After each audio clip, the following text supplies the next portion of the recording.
दोस्तों, यह कहानी है एक ऐसे रेलवे के कर्मचारी की जो अभी हाल ही में रिटायर हुआ है और उसकी पत्नी उनकी अजीबोगरीब हरकतों से परेशान है जो उन्हें डॉक्टर के पास लेकर जाती है। कहानी शुरू करने से पहले यदि आपने अभी तक इस चैनल को सब्सक्राइब नहीं किया है तो सब्सक्राइब करें। 35 साल रेलवे में टीटी की नौकरी करने के बाद रिटायर हुए, घर पर रहने लगे।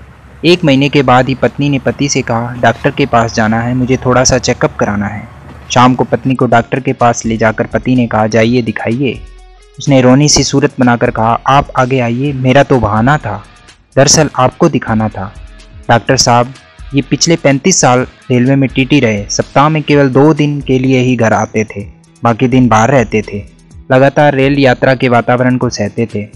अब रिटायरमेंट के बाद घर आते ही कमाल कर दिया है, 4 फीट चौड़े पलंग को काट कर 2 फीट का कर दिया है।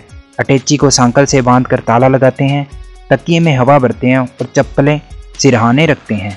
कमरे का ट्यूब लाइट अलग हटा दिया है और उसकी जगह 0 वाट का बल्ब लगा दिया है। टेप रिकॉर्डर से फिल्मी गानों का कैसेट निकालकर रेलवे अनाउंसमेंट, गाड़ी चलने की ध्वनि, घंटी की गनगनाहट और गर्मा गर्म चाय समोसा की कर्कश आवाज़ का कैसेट लगाते हैं। मूंगफली के छिलके और बीड़ी सिगरेट के टुकड़े पलंग के चारों ओर फैलाते हैं। मैं रात भर जागती हूँ और ये आराम से सो जाते हैं, पता नहीं कैसी ज़िंदगी जीते हैं। कप में चाय दो तो कुल्हड़ में पीते हैं। एक रात मेहमान आए तो मैंने इन्हें जगाया, इन्होंने करवट बदली और मेरे हाथ में ट्रेन का टिकट और 100 रुपये का नोट थमा दिया।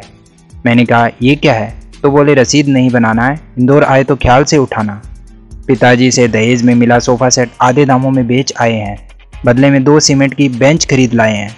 बेडरूम में लगी पेंटिंग्स को अलग कर दिया है, उनकी जगह भारतीय रेल आपकी अपनी संपत्ति है, जंजीर खींचना मना है, लिखवा दिया है। एक रात इनके पास आकर बैठी, इन्होंने पाँव मोड़े और कहा, आइए आइए, आराम से बैठिए। डॉक्टर साहब, बताने में शर्म आती है, पर आपसे क्या छिपाना है? इन्होंने मुझसे पूछा, बहन जी आपको कहाँ जाना है?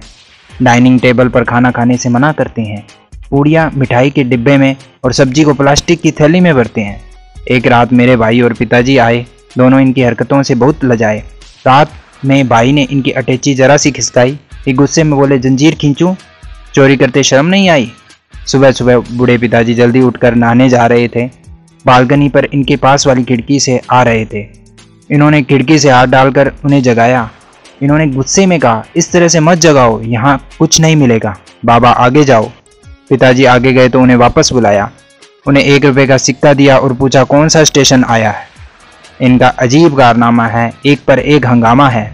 अभी कबाड़ी के यहाँ से एक पुराना टेबल फैन मंगवाया, छत पर लटके अच्छे खासे सीलिंग फैन को उतारकर उसकी जगह टेबल फैन लटका दिया।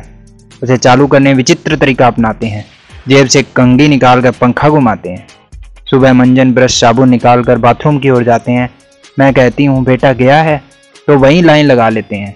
समझाती हूँ, आ जाओ, तो रुकते हैं। हर 2 मिनट के बाद बाथरूम का दरवाज़ा ठोकते हैं। इन्होंने पूरे घर को सिर पर उठा लिया है, घर को वेटिंग रूम और बेडरूम को ट्रेन का कंपार्टमेंट बना दिया है। इनके साथ बाकी ज़िंदगी कैसे कटेगी हम यह सोच कर डरते हैं और ये 7 जन्म की बातें करते हैं।